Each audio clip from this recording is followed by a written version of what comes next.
So Sabah, we've been struggling trying to get people to sponsor us. Yeah. And we also we loved asking people for help, right? So today we actually got someone really fun to come and tell us a lot about marketing, a little bit about PR, a lot about podcasting also, because we're not really, we've dived into this as podcasters, but we're not really podcasters. So... we must own our labels, Elhaam. We just started. We're still at early stages, Babies. right? Early days. Yeah, early days. So, Gen Zs. so today we have with us The one, the only... marketing extraordinaire, Khizra Khizra! Munir. Thank you so much. I honestly thought I was here to rant and vent. You Yeah, are. that too. You're gonna make me work? No, not at all. This is how we work. If We there's rant one and thing vent. that doesn't happen on this podcast, it is work. Believe me. Okay, good. Yeah. It's this podcast. We call it group therapy through trauma bonding. Yeah. Good. So Exactly. that's why essentially. I said yes. Yeah. Actually, I think that's a great jump off point to introduce how you and I know one another. Yes, please. Though this isn't the topic of this episode, I think I'm often asked about social media because I work on social media. Literally, I'm a person on the internet. That's my label.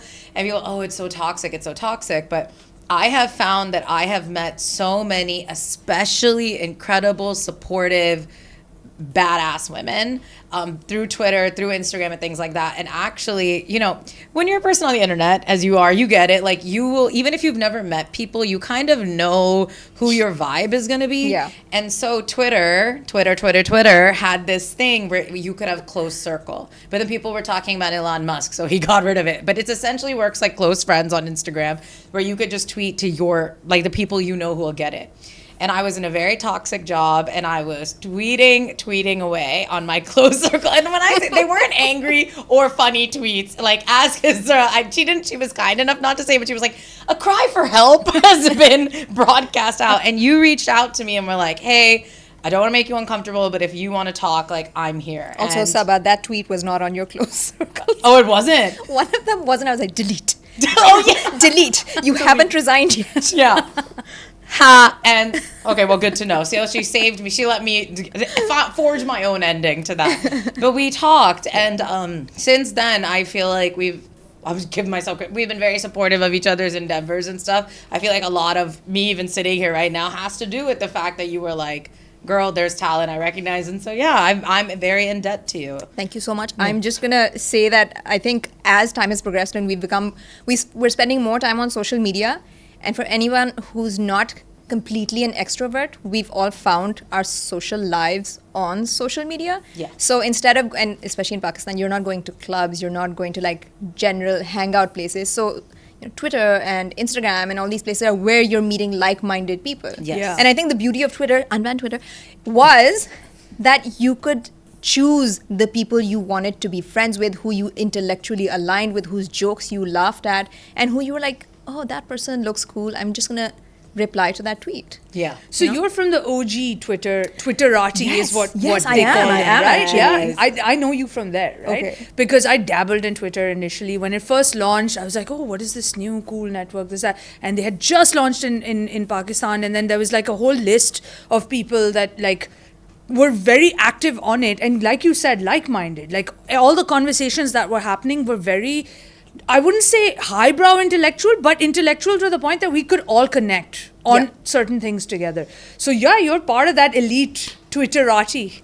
I mean, I'm so glad. I made a bunch of friends from Twitter too, Yes. from back then, who I'm still friends with today. And we bonded over things like, well, my niche was music, so we bonded over music. And it was literally randomly that I would tweet something, and then I'd get a response from someone, and I'd be like, I don't even know this person, but we're bonding and we're talking about this. And then it moved on to chat, it moved on to WhatsApp. And then eventually, I think a decade later, I met with these people, and it was amazing because I had known them for so long from behind a screen, and then when you finally have that meetup or you meet, it feels like you've known them forever. I feel like Twitter normalized that, but also the beauty of Twitter was that it gave you access to people you would otherwise be intimidated of, or you would be like, this person's never going to reply to my email, or this person's too famous or too powerful. But it sort of humanized all of these personalities, and you were like, oh, I've had really famous people respond to my tweets. I've had, yes, she's controversial now, I've had J.K. Rowling respond to my tweet because I had like a friend's kid had made a drawing and I posted it to her. So it just kind of, it removed all the sort of like barriers. Yes. And everyone was accessible. Yeah. And I think it paved the way for what we now understand about marketing, that it has to be authentic. It has to feel like a conversation. I'm so glad you brought that up, because the new buzzword is for not just marketing, but for content, for anything and everything, especially with the new generation coming up. They don't want to see like the perfectly pristine stuff, scripted things anymore. They don't. And even your clients are now demanding it. Even because authenticity, you got it. You said it. I said it. That is. I mean, we've always wanted it. We've always connected more with things that are more like real and authentic, and that's why podcasts, I guess, are also doing much better than anything. And that's why they're like the number one thing right now, because it's so real. Because there's no bells and whistles and there's no frills. It's just three people sitting and having a chat about life. And I think that's why marketing has sort of started overlapping with PR now, where sometimes if I'm working on something that's PR, I'm just like, this is also marketing, because a lot of your selling is now through influencers, because I don't want to see a crores ka budget wala ad on TV because it's very one-dimensional to me. Yeah. But if Sabah wants to sell me something, I'm going to buy it. But then it's also the language Sabah influencers are using. They're like, look, I used it. Look at me. Exactly. You should buy it too. Yeah. My best friends are in the States, and they were like, we can't even have access to these products, but we'd buy anything you sell. Yes, exactly. And I was like, well, first of all, thank you. But that to say, like, so Khizra's always come at me because she's like, you're not consistent with your content. My thing is, like, the authenticity factor of it is so critical to me. Yeah. I do it when I want to do it. And I work with brands I want to work with. And I post when I want to post. That's why me launching my own podcast has not worked, because I'm like, I only want to do it when I want to do it. And I think even speaking of podcasts, because look, I'm from the radio, as is Elhaam. We are radio people. She's my producer over on 89. And there's this fear that like, radio's dying. Now, I'm not going to say it's not, but I will say that I have felt a comeback swing, not only to radio because of podcasts, but also longer form content. Also people just talking, because people, look, I love TikTok. I love me a get to the point, but I'm also going to sit and read like a 5,000 word essay. Like, I don't, like, that's who I am. And I felt that is the shift that's coming back, because people are like, you're not going to convince me to drop my money in 13 seconds, which is what, I have been told by brands, can we get to the point in 6 seconds? And I'm like, nah. Yeah. And I'm telling you, and any brand who has like pulled my hair to do it the way they want to do it, I'm telling you, those videos have been bad. No, I agree. And I told this one brand, I was like, look, I'm going to send you 2 versions, which by the way, I should be paid for twice, but I'm going to send you 2 versions and you tell me what you can stomach.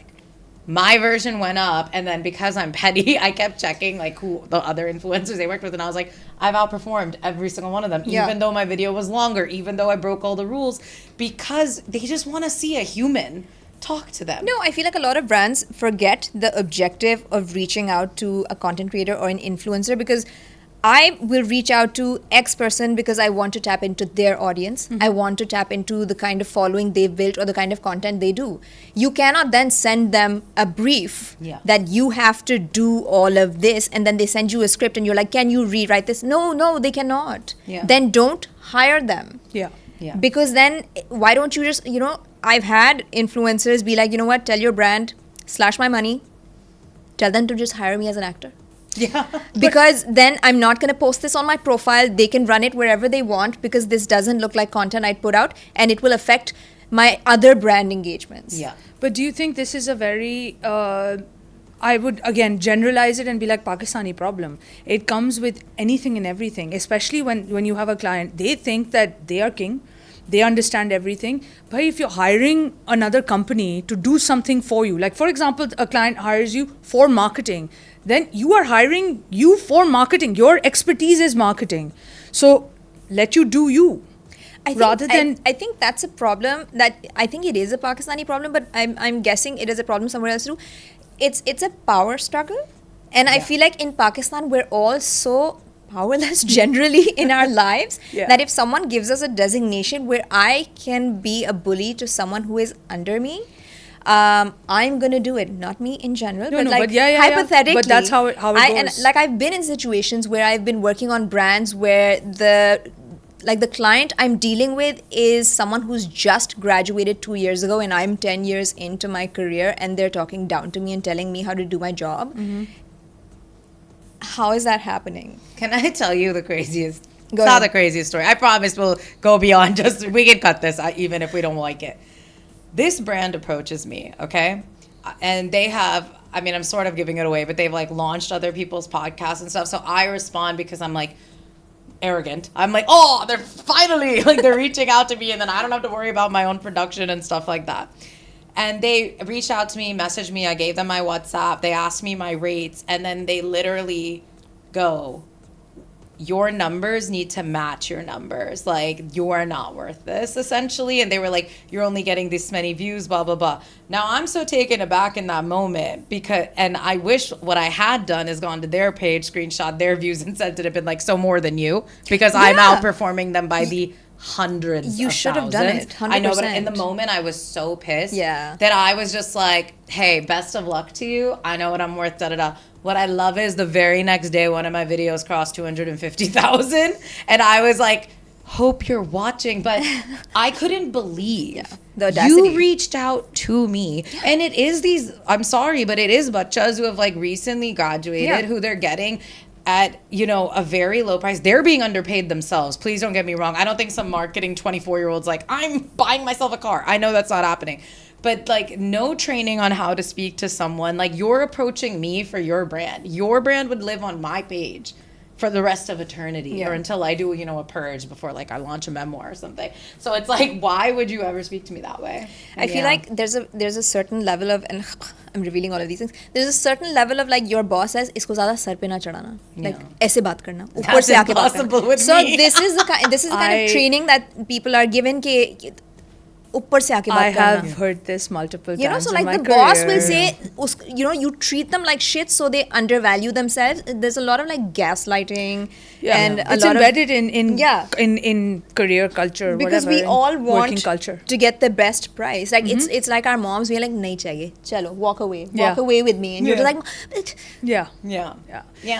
Tell me, I want to get to know you a little bit better. How did you get into marketing? Was it something that you kind of fell into, or was it something that you were like, okay, my brain operates a different way, and this is how I will make sense of it, and then this is my career path? I feel like it was a chain of circumstances. So, to be very honest, I come from a very simple family. By simple family, like my family, you know, my mother and her sister were not allowed to work. So, there's very little worldly exposure.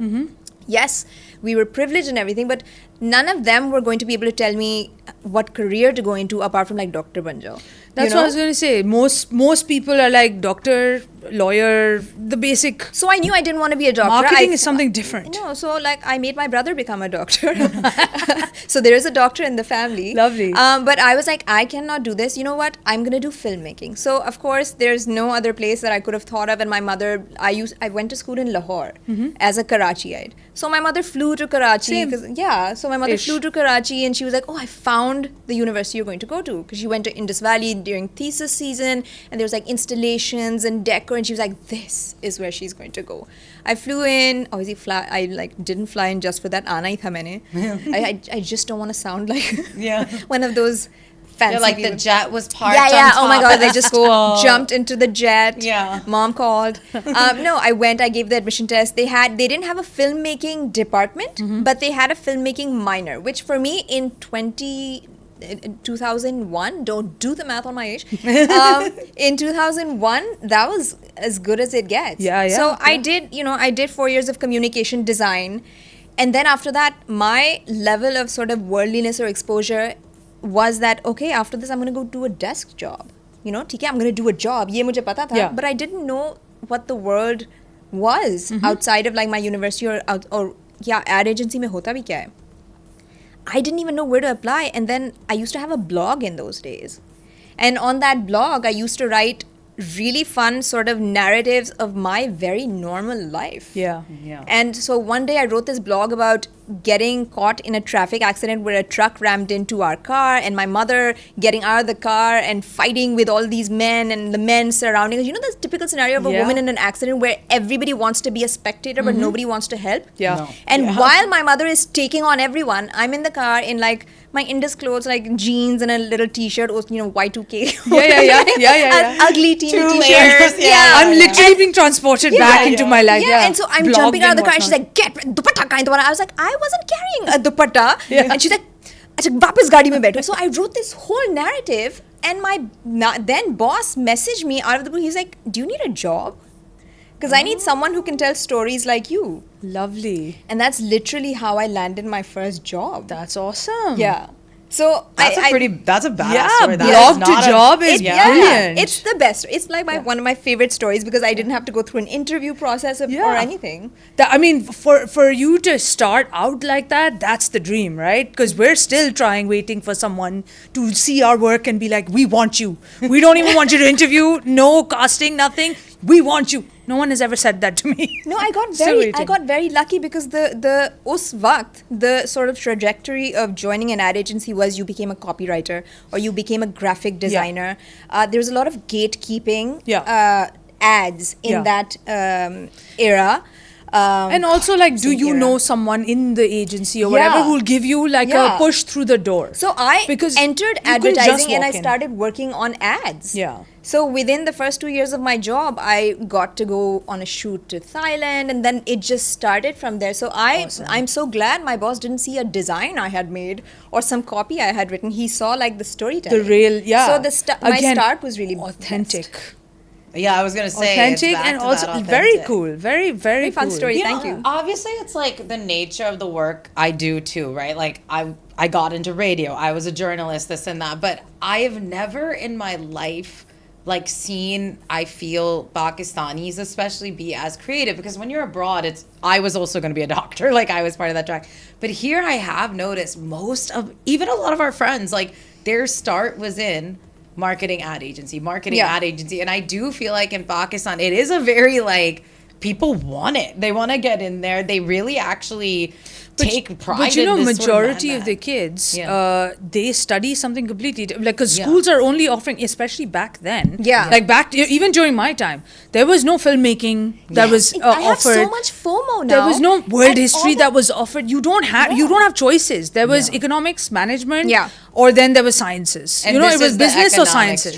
This was essentially So I don't think it was a limitation of like people.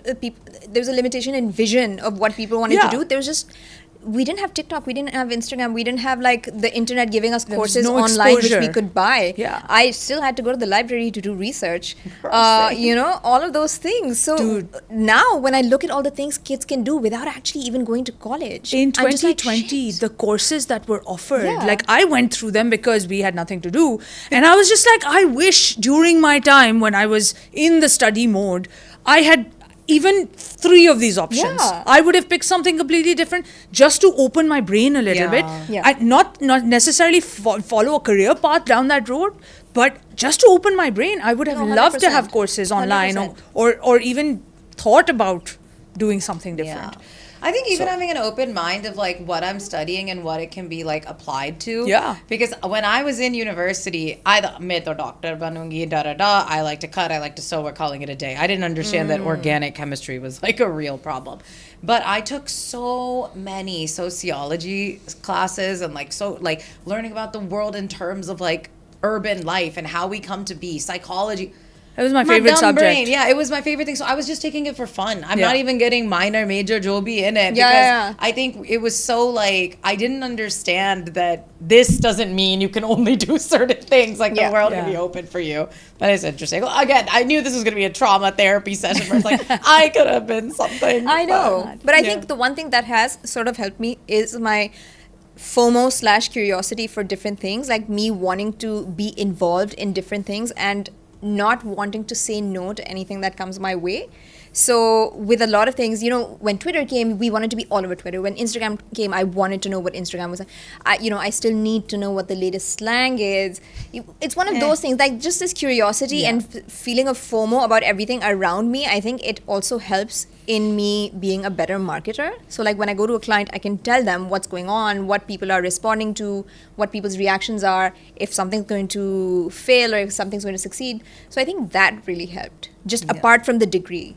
The curiosity of Yes. staying a part of the world. Yeah, for sure. I mean, it's a big part of marketing, right? Yeah, because you have exactly. to kind of stay ahead of the trends. So Exactly. you have to see where the tide is kind of shifting and then tell people about, fair. I get it. I always I was on a marketing team at my last job, and I was like, my brain millennial. Like I even though I say Gen Z 33, but I'm like, some things I'm just like, I don't know. This would not appeal But to me. here, marketing and PR kind of sometimes blends together. Yeah. Do you think?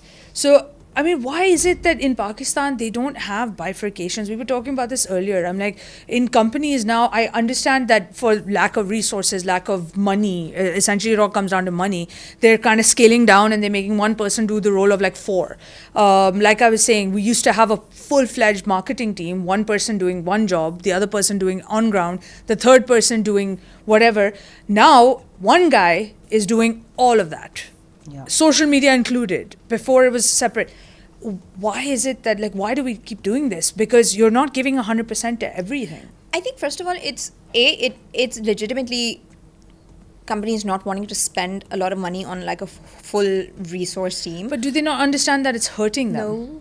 No. Actually, this is You're not giving 100%. I wanted to actually move. This is a great jumping point to move more into like the mental health aspects of it. Again, something you and I bonded on, because this is the classic burnout. Yeah. Not to mention, I do feel that is the beautiful ingredients for the imposter syndrome soup that breaks out, because you're hired for this job and you're told ye karna hai, wo karna hai, ye bhi karna hai, and you're like, brother, am I the one failing, or are you expecting too much from one 100%, brain? 100%. And actually, I messaged you. And I was like, girl, you're not crazy. Yeah. This was a couple of months ago, and I was in a job that like just shattered me. Honestly, really, you know this. I was like a different person for like a year and a half. And I was home every 6 weeks, as if they're part of our inside joke. I'm telling the audience.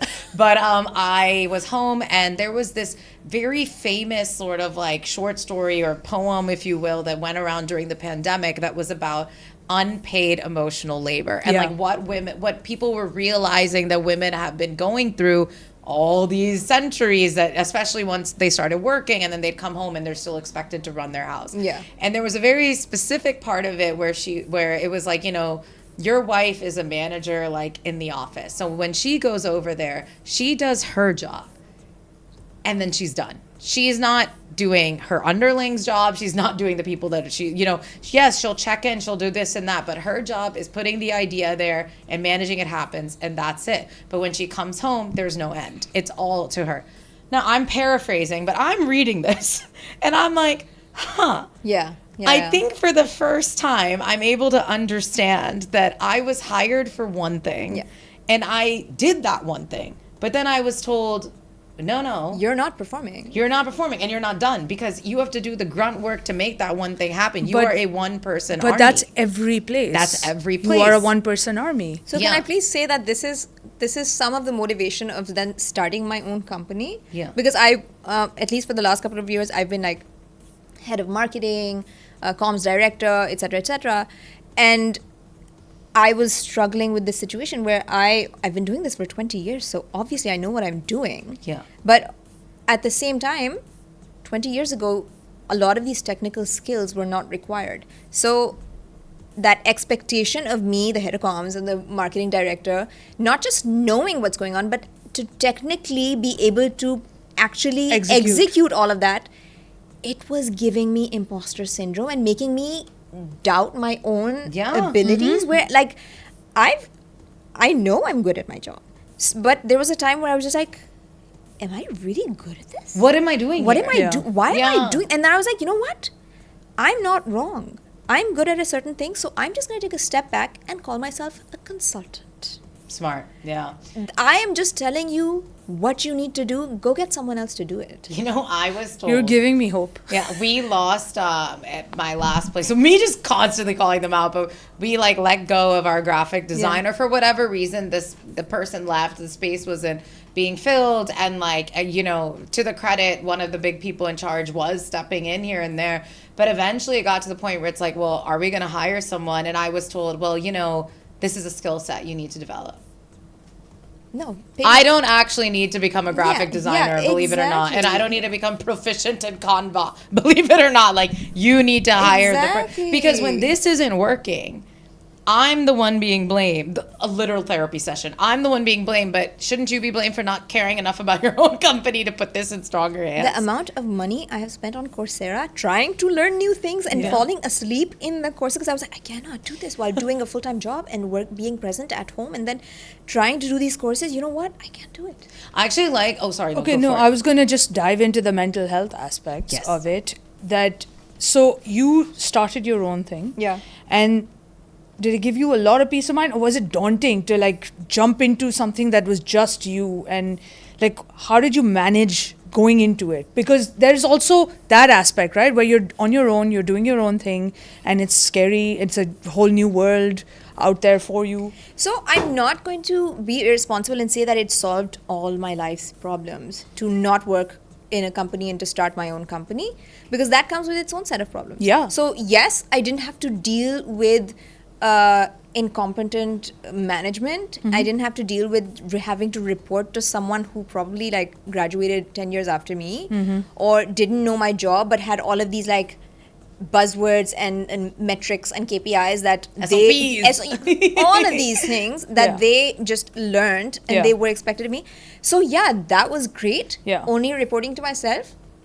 But running your own business, it comes with its own set of sort of like stresses. Like I was doing the outreach to new clients, engaging with the clients, running after the payments, actually doing the work which requires a really clear mind. And you are a one-person army. And you're a one-person army, and at the same time, being present for everybody else in your life, like your friends, your family, who I think even in 2024, so many of us have families who don't understand what we do, who think, at least for women, a lot of people... It's a very common problem for me. Yeah, so even in 2024, a lot of our parents think they're doing us a favor by letting us go out and work. और ये तो तुम्हें दिल कर रहा था काम करने का, हमने तो नहीं ज़बरदस्ती की तुम्हारे साथ. So why are you coming home with like a headache, or like you're not feeling like talking to us, or you just want to go to your room and have some me time? Why? We're not forcing you to work. Actually, I want you to take that because you just said like story of my life. Story of my life. First and foremost, no one understands what I do because my job is something that's very like the first thing when people ask me, what do you do? And I'm like, oh yeah, I work at City FM 89. They're like, oh, so are you an RJ? What time does your show come on? I'm like, no. And then I explain to them and then they instantly lose interest. Because they have no idea what a producer does. Or they have no idea what my day-to-day job is. And then on the other hand, I have a whole other set of people who are like, you just play music on the radio. That's like your entire job. If I show them what I have to do in a day, I can vouch. And then I come home, and then if I'm in a bad mood, it's like you said, you're not allowed managing. To be in a bad mood. You're not allowed to be in a bad mood, and it happens a lot where I come home and they're like, you need to learn to leave that stress at work. We or leave wait that all day for you to come home and to see you, and you come home with a headache. It's like. You guys are lucky. They don't How care. was your day? But managing, a lot of, there are families who are very, like my family is very supportive. They may not understand entirely what I do, but they are very supportive of me working. And then when I come home, they will, baby me, or they will come feed me and do all of that. That happens. But not for everyone. For a lot of people, they come home and then they have to go straight in the kitchen and start cooking and cleaning and doing all of that. Go straight from office to school, pick up from here and there. I think this is the experience of most women, regardless of whether their families are supportive of their jobs or not. There are just some roles that people have decided are meant for women. So even if you're doing like a full-time job, you've still got another full-time job waiting for you when you get home. Absolutely. And it's not a family that's forcing you to work or you're rebelling against. It's just sort of understood and that you're going to do it. Expectations. When you get home. There are these invisible expectations on you where you constantly have to do it, whether your mother-in-law or father-in-law or anyone in your family is telling you to do it. It's still there, and thank you, society, once again. It's not exactly the same thing, but this is something that I've been thinking about a lot lately because I'm obviously at the age where, people have started having children in my close friend life. My close friends have started having children. And I find it really frustrating that there is this, you as a woman, just know. You just know how to have a child, give birth, swaddle it. Like, you are just expected to be in the know. Yeah. And we treat men like dumbos who have no concept and they need to be taught. She is doing this for the first time. Let me tell y'all something. I don't think, minus once in my 35 years on this planet, I have held a newborn child. One time, and he was a month old. So, like, I think it's strange that we not only think that women are just supposed to know how to do it, but that everything else falls to them too. Like, it's just, you're at home. Like, they don't see you cooking and cleaning as doing an activity. You're just in your house. Also, there's this level of, like, there's a word for it, weaponized incompetence that men use. And I've seen it in play in my own house so I come from a family where my mother was a single parent, so she raised me and my brother and I very equally. Like, if I was supposed to do a chore, he was supposed to do it. Yeah. But obviously, as he, like, there's still like a level of like, acha nahi, usko nahi, like, he doesn't know how to do it, he can't do it well, why don't you do it? And I was like, no, he will do it. If he does it, he will learn it. And obviously my brother, he's not gonna let me do it, but I can see him enjoying it, and he's like, yeah, I don't know how to do it. And I was like, you're That's going just a sibling to do thing. it. It's a sibling thing. I have a sister, and Yeah. the same thing was like she knows how to do it, but she doesn't know how to do it. She's younger now, so you just do it. No, it's Google it. Yeah, How do you think I'm exactly. gonna do it? I'm gonna Google it. Yeah, so I was just like, no, he's going to do it. Main nahi karungi. So Yeah. it would just Yeah. end on that. And for the most part, he's always done his chores. But a few times where my mother would be like, no, he'll just make a mess. I was like, why will he make a mess? You know, I have to say, I grew up also in a house with two sisters.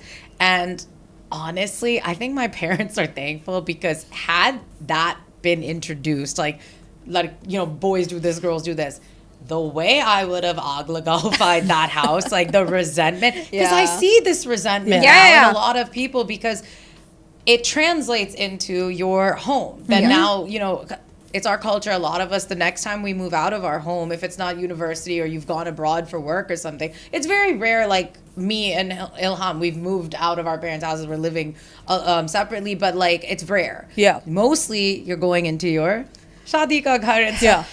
And I'm sure some people do get their nice little honeymoon phase, but at some point it's just like, add up. Like, you know, you're now a part of the machine of the house, even if your husband is not part of that machine, which I find wild. Okay, follow-up question to Yeah. both of you. Yeah. How do you manage those expectations, like with your families, like you said that you told your mom, you were like, no, I'm not going to do it. But how do you manage those expectations with families, with your friends, with your colleagues, with your boss? I feel like When you it comes have to your rights. get old. Honestly, you have to get old. Experience. Okay? Yeah. It just comes with becoming dheet. Yeah. What is I love the it. English word for dheet? Because in my No, there's nothing better than heat. No. Stubborn just No. doesn't like It doesn't Deet. carry the You weight. have to. Yeah, deet is an excellent word. you know, Yeah. and I feel like a certain level of acceptability. Like, I remember, like, even coming here, I know there was going to be a discussion about, you know, how are we balancing work life and home life and whatever, and I was like, I'm not balancing it well. Yeah. And No. that's perfectly okay. I don't think because any of it's us not are. my job to be able to do everything 100%. I'm a human being. If I'm showing up to work, doing my work, bringing home the money, and able to make tea for everyone when I get home, because I also want that cup of tea, I'm managing things. And that was also like why I started my own podcast. Because I was like, why don't we talk about women being allowed to be imperfect? Yeah. Why is this always like us bringing on women onto platforms or interviewing them because they're perfect? Oh my God, you were so awesome. You were a CEO. You were Some women are awesome in their little small capacity. Some women are awesome homemakers. Just living day to day. I know. I'm sorry. If you're I living got out of bed and you today. are happy, you are content Yes. with what you're doing, you are doing the best job. Yes. You know- So balancing home and life, it doesn't have to be perfect. Also, It it's different with different people, right? I would exactly. balance it differently. I would put more weight on certain things and less weight on certain things, and you would do it differently. You would do it different. So you can't even compare. There's no guidebook. Also, to there it. will always be some compromises. Do I not end up seeing my friends enough sometimes? Do I end up not calling them back or messaging them back? Yes. Or do I disappoint my family sometimes? Or do I not do well at work sometimes? Yes, but it's perfectly normal. My thing is this, like, because when it comes to work, life, family, whatever people like, work-life balance, blah, blah, there's so much onus on us that you're the one who needs to make that happen. Now, my thing is, if you're keeping me sat in a chair for 9 hours staring at a screen and I come home, do you think my first call of action is going to be like, let's life? No, my first call of action is to go horizontal and deep breathe and wonder, what have I done? Literally, immediately. Did you guys see Amtoba video? Yeah. Excellent. Yeah. And I felt it deep. Felt it. And that was one thing that would really get to me, is because I'd sit there and I'd be like, I'm failing. Yeah. Because I'd moved to Karachi. I had this, you've both been over to my place before, and I'm just like, I'm paying rent and I should be hosting and I should be doing all these things. And I realized, look, I'm saying something which I know it took me a year to get to that point, but like, I had to leave the situation that was stopping me from even a semblance of a life. But you have to know your boundaries also. And so, and I'm sorry to 20-year-olds who are listening to this, but it will come with age only, when you're just like, हाँ तो ठीक है, नाराज हो जाए. Yeah. Let them be Hate mad. me. Go ahead. So I was recently on like a work offsite, and we were doing this exercise, team building exercise. And I was watching your stories. Yeah, and we were sort of giving each other scores based on like reliability and boundaries. Like, do I respect your boundaries? Do you respect mine? Am I reliable? Am I not? So I, in the boundaries section, I failed. In the reliability section, I also failed. But I have really high boundaries. And so, as a joke, yes, I failed the boundaries part, because I'm just like always getting into the spaces of my people, like my people. So that was a joke. But I was like, why do you think I'm like, my boundaries are really high, but my reliability is low? And one of my colleagues was really accurate on, he's like, you know what? Your boundaries will be the reason someone thinks you're unreliable.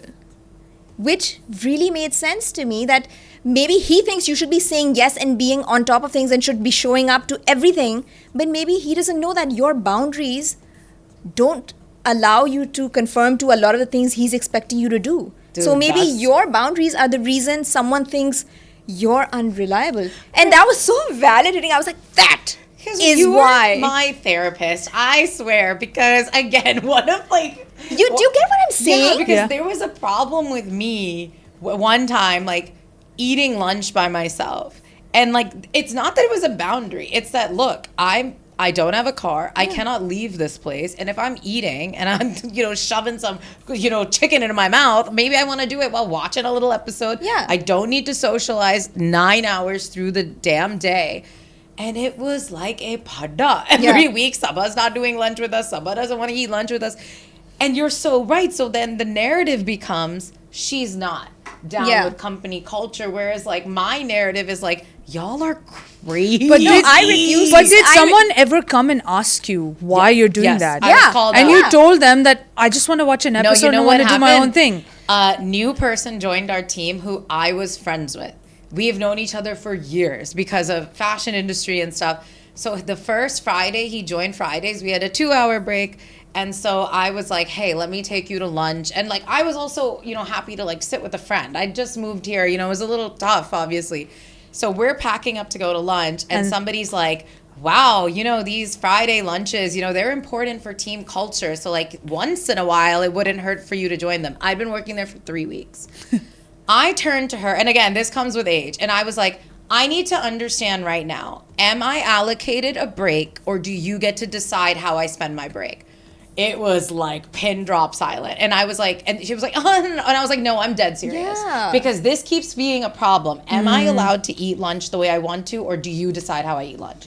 And it was like, and my friend has just joined, and he's like, perfect. What are we doing here? And I was like, let's go. I'm so happy for this interaction. No, so a lot of the times where, like, in my current circumstances, I will leave for home at 6 sharp, and that's like a hard line for me. Like a hard line for me. And so I know that for a lot of people is like, oh my God, she misses out on a lot of meetings, or she doesn't stay late for work. And I'm like, listen, I was here the whole day. Yeah. And that is my boundary, that I am going to leave at 6 because I want to get home, because I have a life at home. Or you want to get me a car that drops me home every time, because I use Kareem's and stuff, and after a certain time I can't access the car. So this is my boundary. Yeah. I will leave at 6. You want to get something done by me, or you want me to sit through a meeting, you do it before 6.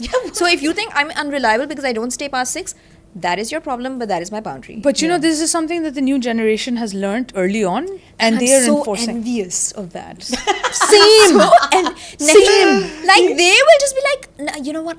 I slept really late yesterday. That's why I couldn't come to work on time. I I'm have just been like, told I'm taking a mental health day, and I'm I like, wanna take a mental I health wish. day. I wish I could go to my boss and say that. He's going to be like, come here, I'll fix your mental health. I did this talk for like this like women's entrepreneurial thing. They had me hosted actually.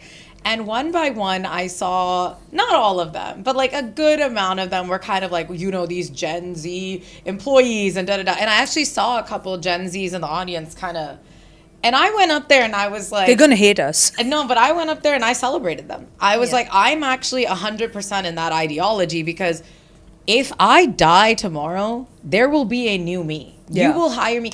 The day I put in my resignation, within 2 hours, my job was posted. Okay, so my thing is like I find Gen Z so inspiring because I'm like, they get it. Like, we should not be modifying for people who don't care if also we live for companies or die. that don't belong to our daddy. Yeah, literally. And if it They belongs to leave my at daddy, 6. If they want to leave, they leave at 6. And then if you try and question them, their response is, no, thank you. Heart. Like, no scene. Like, they were actually, just... we have an awesome colleague, Yeah. and we were like, you know, kind of scrambling for a guest one day, and we were like, hey, can you join? She goes, no, thanks, heart. Like, and then we were like, if it had been one of us 10 years ago, oh, yeah, like, do you care? And like stains on our clothes. so sorry. Like, I'm so sorry. I'm so sorry. We are so used to saying, Yeah. I'm so sorry. I don't hear them ever. And you're right. I'm jealous. Yeah. Like, Even I wish now, if I'm about I to was take a more day like off that. for like a legitimate reason, I will send text messages to all my like colleagues and just be like, you know, I don't want anyone to like miss me because some work was required because oh my god, there's an emergency at my house. I shouldn't have to message anybody. No. They should be checking, are you okay? Yeah. I started following probably because of what I was liking. The TikTok algorithm sends me these like, you know, these like kind of TikTok influencers have come out of like the pandemic calling out corporate culture. Yep. And I think a lot of people don't understand, or they do, like, you know, we got to go back in the office. This is a strategic push because actually a lot of the big companies are not back in office because they've realized what they can save money-wise by having us pay our own AC and things like that. So I read this post on Instagram where someone was like, my office, despite like hailstorms and snow and everything, required me to come to office even though I work in IT and it's a job I can do easily remote. They would not let me work from home. Yeah. So I said, fine, I will not work from home. I deleted Teams from my laptop. I deleted email from my laptop. I would go to work, I would do the work, I would come home and nobody would be able to reach me. My boss was calling me, I did not respond. The next day when I went to work, he's like, why didn't you respond? He's like, because I'm not allowed to work from home. Yeah. Nice. I love that. I was like, slow clap. Yeah, nice. But so from these TikTok people, But he was influencers- probably a Gen Z person. Like, Yeah, but then I'm definitely also not a a millennial. dude I'd be and- like, gee. yeah. Like they were saying how when you take time off, no, you don't have to give an excuse. Yeah. Like you just say I'm taking time off, and I've applied it since I left that job to anything I'm doing. Here is different, obviously, because the way we work is more casual. I'm sure my producers are like, stop telling us things because I'm like, oh my god, today, you know. But I've applied this now where I'm like, I'm not apologizing for being a person. You pay me till this time, and then I'm out. And I'm also like, there was a push about no more remote work. Be serious. Like, be so for real right now. Exactly. My best friend is a cardiologist. Okay, she a pumping hearts. Okay, keeping people alive. She can sit down during her day and talk to my dumb ass here in Pakistan. You're telling me I can't sit down here while I'm coming up with copywriting for you? Yeah. Madness. Literal madness. 100%. Yeah. The way all of us are like, I'm like, yeah, I've felt this conversation like deep inside. literally, yeah. like I'm ready to weep. Yeah. The way this could get, I honestly, if me and Khizra wanted, I feel like we could launch an entire podcast solely on this topic because we have discussed it so much. Can I please say that now when I'm watching TikToks and Instagram and people becoming millionaires and like through their passion projects, I'm so bitter that I'm still stuck in my old skill set and not like too old to learn new skills and have to like go to work and earn money to run my house, because I'm just like, going to work every day for that period of time means I cannot do anything interesting. Like, I have a podcast which has so much potential and I can't do anything about it. Like, I was telling Can we Elhaam that I please haven't... talk about your podcast? I'm very excited I told about Elhaam this. that I haven't even tried making money on the podcast because I was just happy to have launched it. I thought of it in 2020. I launched it in 22. Yeah. Which is ridiculous, but because there was no time. Yeah. Me immediately. And embarrassed. I was going to say, like, have there been moments where, like, because as a creative, your brain's constantly working. You get inspiration from whatever's happening around you, right? So if you see something or you reading a book and it comes to you, have there been times where you like flipping through social media and you see someone else doing something and you're like, oh my God, I had this idea like literally 5 years ago. I'm not even kidding. And I can't believe I did not execute it then and someone else has gone and done it. I'm Guys, sorry. this is- Can I please tell you, my thesis in 2005 was essentially Fiverr and Upwork. And to live with that right now is Tell just me like, about it.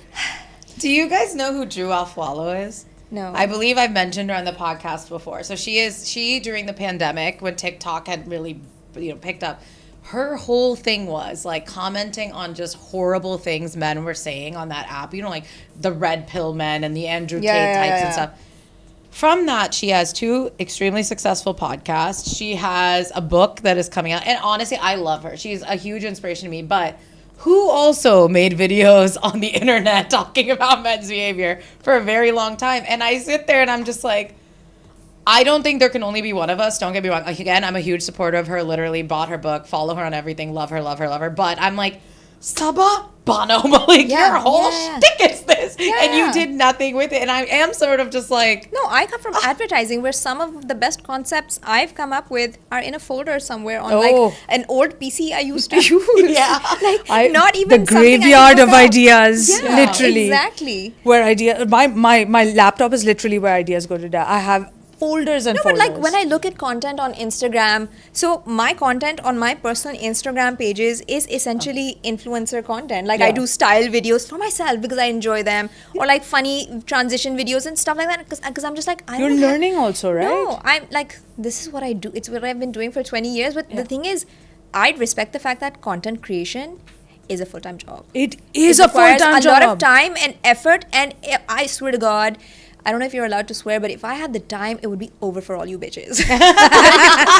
It would be over. If I had the motivation, it would be over for all of you.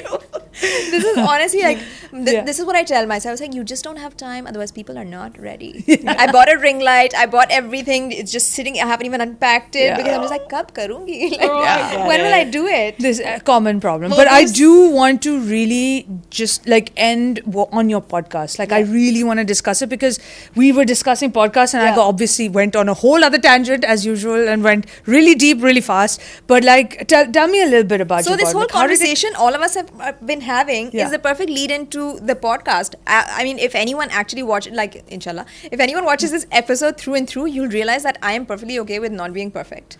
And that's what my podcast is called. It's called Sister Please, the Not So Perfect Podcast. I love it. Because I've always had a problem with women being celebrated only if they become CEO or only if they launch something or only if they're like absolute successes, when all of us, just the fact that we show up every day and we do this little micro acts or like raise a good child or raise a son who's not a misogynist, it is an achievement. And I was like, so many of my friends, I'm surrounded by women doing amazing things and I've never seen them be celebrated on LinkedIn or like a platform or like a stage or whatever. I was like, you know what, I'm gonna do it myself. So I launched the podcast. I incubated it like a chicken sits on eggs for 2 years, not knowing what to do with it until a friend of mine, this is how women come to the help of women.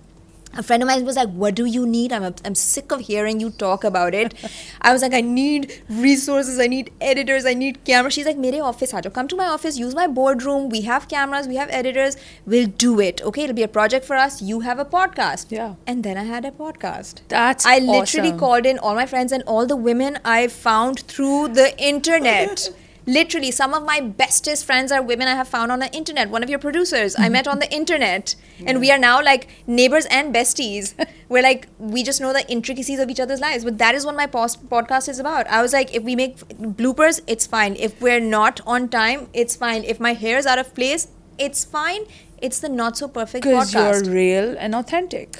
That was the plan from day one, and it was also like a tricky way of not letting people criticize it. Because Yeah. like they'd be like editing off. I was like, it's not so perfect. Can I tell you?